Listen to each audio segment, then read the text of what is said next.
ညဒီဘက်ဟုတ်ဒီဘက်ကြာတော့ဟုတ်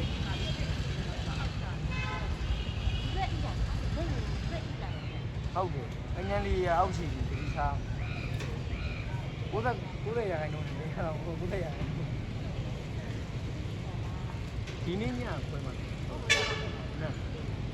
မနေ့ဘယ်နာရီလဲ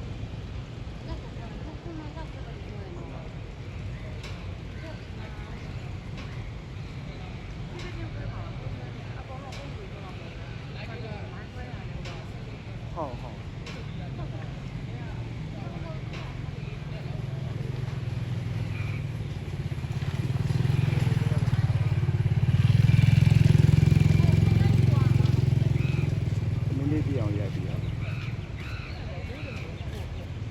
အခုပတ်နေရမှာဝေးတာ